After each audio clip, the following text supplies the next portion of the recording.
Job interview series का एक और वीडियो। यहाँ पे फिर से हम एक सवाल लेंगे जो आपसे सीईओ के इंटरव्यूज में पूछा जा रहा है।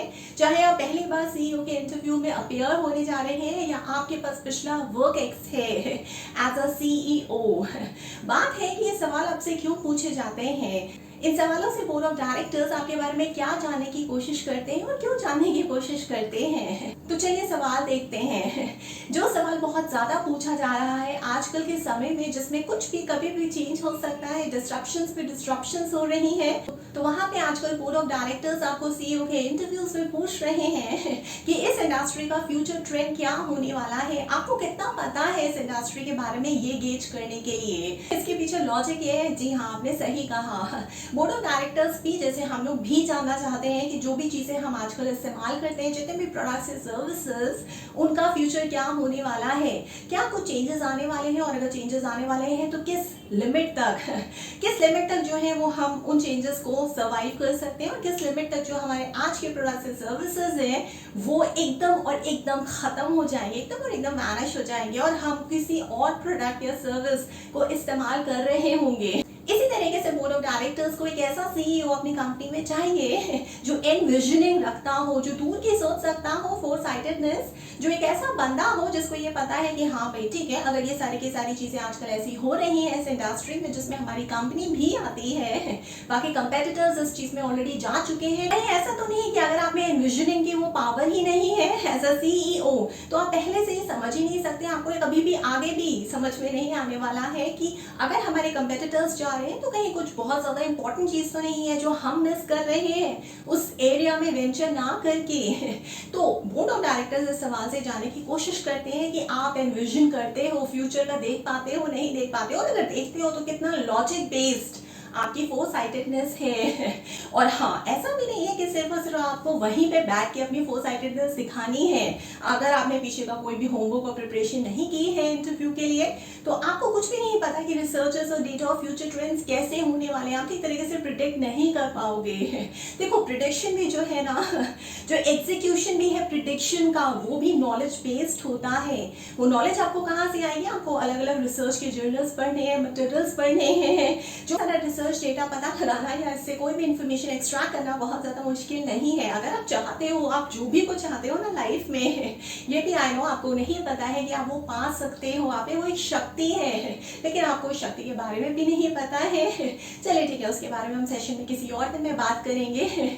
वो एक और बहुत ही अच्छा और बहुत ही वैलिड सेशन है जिसमें आपको ये पता लगता है कि आप सभी में, हम सभी में वो एक शक्ति है जिसकी वजह से हम जो भी चाहते हैं वो हम पा सकते हैं। और ये शक्ति सिर्फ और सिर्फ मैंने आइडेंटिफाई नहीं करी है, ये शक्ति जो है उसका प्रमाण है हमारे पुराणों में, हमारे उपग में, हमारे वेदों में, हमारे इतिहास में, जिसमें महाभारत और रामायण आती है।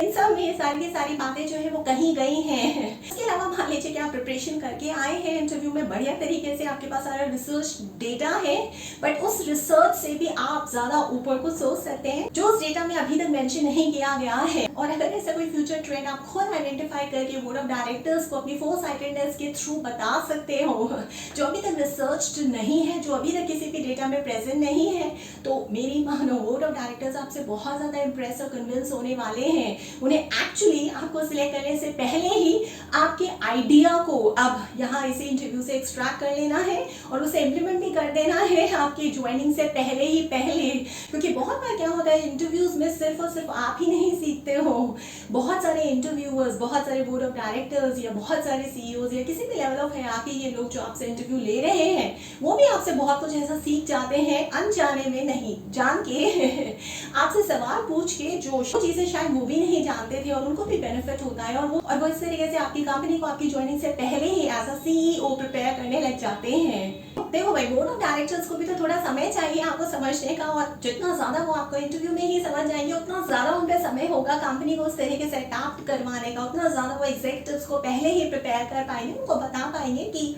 आप उस कंपनी में आने वाले हैं, आपकी प्रायोरिटीज क्या है, आपकी फोरसाइटेडनेस क्या है, किस फ्यूचर ट्रेंड पे आप ज्यादा एम्फेसिस देंगे और क्यों देंगे और किस वजह से देंगे। अगर वो ऐसा फ्यूचर ट्रेंड होने वाला है जो सिर्फ और सिर्फ आप ही ने आइडेंटिफाई किया है, आपके कंपेटिटर्स को भी अभी तक उसके बारे में जरा सी भी नॉलेज नहीं है, तो वो गेम चेंज कर सकता है, आपकी कंपनी को डिस्ट्रक्शन की तरफ ले जाकर एकदम टॉप प्लेयर बना सकता है, आपकी कंपनी को फोर्ब्स की लिस्ट में टॉप नंबर पे लाके खड़ा कर सकता है। तो इन सारे रीजंस की वजह से बोर्ड ऑफ डायरेक्टर्स ने आपसे सवाल किया है कि इस इंडस्ट्री का आपको फ्यूचर ट्रेंड क्या लगता है। अब देखते हैं सवाल का गलत जवाब क्या हो सकता है, या क्या क्या अलग अलग गलत जवाब देखे आते हुए सवाल के कि इस इंडस्ट्री के फ्यूचर ट्रेंड्स क्या होने वाले हैं, क्योंकि अब तो आप इस कंपनी को चलाने वाले हो, आप सीईओ की तरह सिलेक्ट होने वाले हो। देखो, जहां पे भी गलत जवाब है ना, वहां गलत जवाब क्यों है। सबसे पहली बात, वो जवाब गलत क्यों है, आप ऐसे गलत जवाब क्यों दे रहे हो। या तो अननोइंगली आपको नहीं पता कि ये जो आप जवाब दे रहे हो वो गलत है, या फिर आपको बहुत ज्यादा ओवर कॉन्फिडेंट है, या फिर आप कोई रिसर्च या प्रिपरेशन करके नहीं आए हो, आपको नहीं पता कि डेटा ड्रिवन फैक्ट्स क्या चीजें होती हैं। तो यहाँ पे आपको इन्वेस्टिगेटिव होना पड़ेगा, आपको रिसर्च बेस्ड फ्यूचर ट्रेंड्स का प्रिडिक्शन करना आना चाहिए, उसके लिए आपको डेटा को समझना और एनालाइज करना आना चाहिए परफेक्टली। इसी वजह से अगर आपने कोई ऐसे जवाब दे दिया सवाल के कि इस इंडस्ट्री के फ्यूचर ट्रेंड्स क्या है, अपने आप से बना के उसके पीछे कोई डेटा सब्सटैंशिएट नहीं किया कि क्या लॉजिक है जिसकी वजह से आप ये फ्यूचर ट्रेंड को सोच पा रहे हैं, क्या रिसर्च है, कहाँ से आपने फ्यूचर ट्रेंड को डिराइव किया है, अगर वो डेटा नहीं है तो वहीं पे बोर्ड ऑफ डायरेक्टर्स को पता चल जाएगा कि आपकी कोई बैक ऑफ रिसर्च नहीं है, आपसे अनएक्सपेक्टेड ये क्वेश्चन पूछ लिया गया है इंटरव्यू में शायद इस वजह से। अब बात करते हैं सही जवाब की। देखो, फ्यूचर ट्रेंड्स जो है वो आपको बहुत सारे जर्नल्स में मिल जाएंगे, बहुत सारी कंपनियां जो है वो आइडल रिसर्चेस करती रहती हैं, उसे पब्लिश भी कर सकती हैं, जैसे मैकेंजी है, जैसे HBR है, और भी बहुत सारी बॉडीज हैं जो अलग अलग समय में अपनी रिसर्चेस को पब्लिश कर सकती हैं, जैसे WEF, BCG। ये सारे के सारे सोर्स जो मैंने अभी आपको बताया, सारे के सारे बहुत ही पावरफुल सोर्सेज हैं जहां से आपको इंडस्ट्रीज के फ्यूचर ट्रेंड्स के बारे में बहुत ज्यादा नॉलेज मिल सकती है। और इन सारे सोर्सेज का जो डेटा है वो बहुत ही ज्यादा इजीली अवेलेबल है गूगल पे, तो आराम से आप उसे ढूंढ सकते हो। ये सारे का सारा डेटा जो है वो फ्री है। चलो, आप देखो सही जवाब में आपको क्या करना है। सबसे पहले तो जैसे आप किसी एक पर्टिकुलर इंडस्ट्री में एंटर होने जा रहे हो, एक कंपनी है जिसके लिए आप CEO का इंटरव्यू देने के लिए आए हो, वो कंपनी किसी ना किसी इंडस्ट्री में तो फॉल करती ही है ना। हो सकता है ये वो कॉस्मेटिक इंडस्ट्री में हो, जहाँ जो वो कंपनी जो है वो लिपस्टिक्स बनाती है। जहाँ हमने कॉस्मेटिक इंडस्ट्री की बात की है तो वहाँ पे हम लिपस्टिक की बातें कर लेते हैं। लिपस्टिक का जो फ्यूचर ट्रेंड है, क्या डिस्ट्रप्शंस होने वाली है। देखो, बहुत सारे ऐसे एप्लीकेटर्स बन रहे हैं जिसमें बिल्ट इन सॉफ्टवेयर्स होंगे लिपस्टिक्स में भी। जी हाँ, आपको इंकजेट प्रिंटर्स के थ्रू उसमें जो है वो कलर डाला जाएगा और बार बार उसको अप्लाई या टचअप नहीं देना पड़ेगा। उसमें कुछ ऐसे बिल्ट इन सॉफ्टवेयर्स होंगे जिसके थ्रू आपके कॉम्प्लेक्शन को स्कैन करके आपके हिसाब से मन मुताबिक शेड्स बनाए जाएंगे उसी एप्लीकेटर में। उसके लिए आपको कहीं और नहीं जाना है। जहां आपने वैसा अपने हिसाब से शेड बना लिया, उस शेड को फिर आप डाउनलोड करके उसको अप्लाई कर सकते हो। इसी वजह से जो लिपस्टिक के कैप्सूल्स है उसको आपको रिप्लेस नहीं करना है, वो बार बार आप इस्तेमाल कर सकते हो। और एक बार जब आपके एप्लीकेटर की इंक खत्म हो जाएगी तो बहुत सारे ऐसे फिलिंग स्टेशन होंगे जहाँ पे आप खुद ही जाके अपनी लिपस्टिक को भर सकते हो। तो देखो कितना आसान है, जहाँ पे आपको लिपस्टिक को बार बार टचअप नहीं करना है। अगर आप कहीं पार्टी में जा रहे हो या फिर पानी ही पी रहे हो फॉर इंस्टेंस, या फिर खाना खा रहे हो, उसके बाद आपकी जो लिपस्टिक है वो डल नहीं हो पाएगी, सिर्फ और सिर्फ इसी टेक्नोलॉजी की वजह से। और सिर्फ और सिर्फ इसी टेक्नोलॉजी की वजह से, ना ही सिर्फ लिपस्टिक बल्कि हम अगर परफ्यूम्स की बात कर लेते हैं तो परफ्यूम्स में भी बहुत बड़ी डिस्ट्रप्शन आने वाली है। जहाँ पे आप अपने मन मुताबिक जो है वो स्मेल्स को क्रिएट कर सकते हो, वहाँ पे आपको किसी के सलाह की जरूरत नहीं है। स्मेल्स भी जो है वो आपके हिसाब से कस्टमाइज हो जाएंगे सिर्फ और सिर्फ बिल्ट इन सॉफ्टवेयर की वजह से इन परफ्यूम्स में। प्लस ये जो लिपस्टिक्स हैं उनमें बायोमेट्रिक सेंसर्स भी होने वाले हैं, वो आपके बायोमेट्रिक को स्कैन कर सकते हैं। और इन्हीं लिपस्टिक्स में आपका DNA एनालिसिस करने की भी, यानी कि DNA को स्कैन करने की भी क्षमता होने वाली है। ये तो हमने कुछ बातें कर ली फ्यूचर ट्रेंड्स की लिपस्टिक्स के बारे में, क्या होने वाले हैं ये आज आपको पता लग गए। चलो अब थोड़े बहुत ट्रेंड्स देखते हैं हम स्मार्टफोन्स के लिए।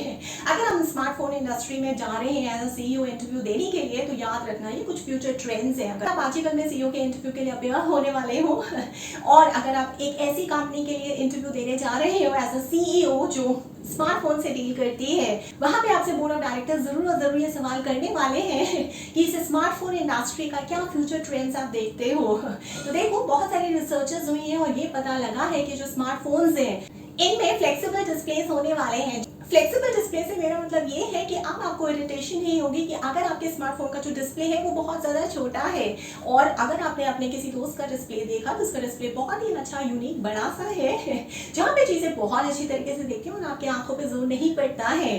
अब आपको ये प्रॉब्लम नहीं होने वाली है। जिस तरीके से स्मार्टफोन की इंडस्ट्री बदल रही है, डिस्ट्रप्शंस होने वाली हैं, बहुत ज़्यादा रिसर्चेस हो भी चुकी हैं इस टेक्नोलॉजी को लेके। फ्लेक्सिबल डिस्प्ले से आप स्मार्टफोन का साइज जिस भी हिसाब से अपने हिसाब से छोटा करना चाहते हैं छोटा कर सकते हैं, बड़ा करना चाहते हैं बड़ा भी कर सकते हैं। और दूसरा बहुत बड़ा फ्यूचर ट्रेंड जो स्मार्टफोन इंडस्ट्रीज में तहलका मचाने वाला है वो है कि आपको किसी भी ऐप की जरूरत फ्यूचर में नहीं पड़ने वाली है। बिना ऐप के आपके स्मार्टफोन्स जो है वो काम करने वाले हैं। उनमें एक ऐसी टेक्नोलॉजी है जो आपकी माइंड के वेव्स को पढ़ लेगी। जो आप सोच रहे हैं उसी को कैच करके उसी हिसाब से जो है वो आपका मोबाइल फोन काम करने लग जाएगा, या तो फिर टच से या फिर जो भी आप माइंड में सोच रहे हैं उन वाइब्रेशन से। तो आपको फ्यूचर में किसी भी ऐप्स की जरूरत पड़ने वाली ही नहीं है। तो जितनी वजह से जो ऐप की इंडस्ट्री है वो पूरी की पूरी खत्म होने वाली है। और तीसरा जो बहुत ही ज्यादा इंटरेस्टिंग फ्यूचर ट्रेंड निखर के आ रहा है स्मार्टफोन इंडस्ट्री में वो ये है कि भाई बहुत बार ऐसा होता है कि हम चार्जर्स लेते हैं, बहुत जल्दी चार्जर्स हमारे खराब हो जाते हैं और फिर हम समझ नहीं पाते, फिर हमें एक और चार्जर लेना पड़ता है। वो लोकल सा होता है, वो भी बहुत जल्दी खराब हो जाता है। चार्जिंग कहीं हमें स्टार्ट नहीं मिलता है, उसकी वजह से हमने इतने ज़्यादा मॉडिफिकेशंस किए हैं और तो और मेट्रो में भी चार्जिंग सॉकेट्स लगा दिए हैं। बहुत सारी जगहों पे जो है वो आपके मोबाइल्स के लिए, लैपटॉप्स के लिए, अलग अलग इलेक्ट्रॉनिक गैजेट्स के लिए चार्जिंग पॉइंट्स बन रहे हैं। चाहे वो आपके ऑटोमोबाइल्स हो, चाहे वो कोई भी इंडस्ट्री हो, हर जगह इस चीज़ का ख्याल रखा जा रहा है। लेकिन क्या कभी आपने सोचा है कि ऐसी भी कोई टेक्नोलॉजी आ सकती है जिसका नाम शायद ओवर द एयर होगा? जी हाँ, ओवर द एयर। ये एक ऐसी टेक्नोलॉजी है जो तहलका मचाने वाली है, जिसकी वजह से आपके लैपटॉप्स, आपके स्मार्टफोन्स, आपके किसी भी इलेक्ट्रॉनिक गैजेट्स की आप बात कर लीजिए, वो सारे के सारे एक ट्रांसमीटर के जरिए ऑटोमेटिकली चार्ज हो जाएंगे। जी हाँ आपको उसके लिए चार्जर्स की जरूरत नहीं होगी। एक ऐसी वायरलेस टेक्नोलॉजी। इसी तरीके से अगर मान लीजिए आप एक ऐसी कंपनी में इंटरव्यू देने जा रहे हैं, ऐसा सीईओ, वो कंपनी जो है वो एचआर की सर्विसेज प्रोवाइड करती है, तो वहां पे बोर्ड ऑफ डायरेक्टर्स आपसे सवाल कर सकते हैं कि इस कंपनी का क्या फ्यूचर ट्रेंड आप देख सकते हैं, क्या प्रिडिक्ट कर सकते हैं एज अ सीईओ। तो वहां आपको पता होना चाहिए कि एचआर में अभी तक क्या क्या रिसर्चेस हो चुकी हैं। एचआर की जो पूरी की पूरी इंडस्ट्री है वो इस तरीके से डिसरप्ट होने वाली है कि बहुत अलग अलग डेजिग्नेशंस उभर के आने वाली हैं। अभी तो हम सुनते हैं वर्क फ्रॉम होम, बहुत जल्दी वर्क फ्रॉम होम कन्वर्ट होने वाला है वर्क फ्रॉम एनीवेयर में। जी हाँ, ऐसे हाइब्रिड सिस्टम्स को क्रिएट किया जा रहा है। उसके अलावा भी एचआर में तहलका आने वाला है, जहाँ पे कुछ ऐसी डेजिग्नेशंस आ जाएंगी जो हमने आज तक सुनी भी नहीं है, जैसे chatbot facilitator, employ buyers officer. इसी तरीके से और भी बहुत सारे फ्यूचर ट्रेंड्स हैं अलग अलग इंडस्ट्रीज में जो आपको पता करने हैं, और फिर आपको वेल प्रिपेयर्ड होकर सीईओ के इंटरव्यूज में अपीयर होना है। और मैं चैलेंज करती हूँ, जहां आपने इन रिसर्चर्स के डेटा को याद कर लिया, उनको समझ लिया, और वहां पे अपने सीईओ के इंटरव्यू में सवाल का जवाब कि आप इस इंडस्ट्री का क्या फ्यूचर ट्रेंड प्रिडिक्ट करते हो, वहां सोच के साथ आपने रिसर्च बेस्ड आंसर दे दिया है सवाल का, तो बस आप ही का सिलेक्शन होना पक्का है इस इंटरव्यू में। तो आज ही जाइए अलग अलग सोर्सेज पे जिनके नाम मैंने आपको इस वीडियो में बताए हैं, उन सोर्सेज को सर्च करिए गूगल पे, और अपनी इंडस्ट्री, जिस भी इंडस्ट्री की कंपनी में आप ऐसा सीईओ इंटरव्यू देने के लिए जा रहे हो, वहां के फ्यूचर ट्रेंड्स के बारे में पढ़ना शुरू कर दो और अपना एनविजनिंग को ब्रॉड करो। और फिर देखना जिस कंपनी का इंटरव्यू आप देने जा रहे हो उस कंपनी के सीईओ आप ही बनने वाले हो। इसके अलावा भी आपको किसी और टॉपिक पे डाउट्स है, या इसी टॉपिक पे या किसी भी टॉपिक पे अगर आप मुझसे ऑनलाइन सेशन लेना चाहते हो तो आप मुझे व्हाट्सएप कर सकते हो। टॉपिक के साथ मेरा फोन नंबर है 9311659252। और अगर आप कोई सेटअप हो, कोई गवर्नमेंट ऑर्गेनाइजेशन हो, कोई ग्लोबल फर्म हो, कोई प्राइवेट कंपनी हो, स्कूल, कॉलेज और यूनिवर्सिटी हो, आप चाहते हैं कि ऑनलाइन मोड के जरिए मैं आप तक आऊँ, आपके interns, employees, manager, senior manager, CSO level के एम्प्लॉयज या सीईओ या फाउंडर्स को काउंसिल करूँ, गाइड करूँ, कोच करूँ, मेंटोर करूँ या ट्रेनिंग दूँ ऑनलाइन मोड के जरिए, तो आप मुझे प्रपोजल भी भेज सकते हैं। मेरा ईमेल एड्रेस है verma.roli@gmail.com।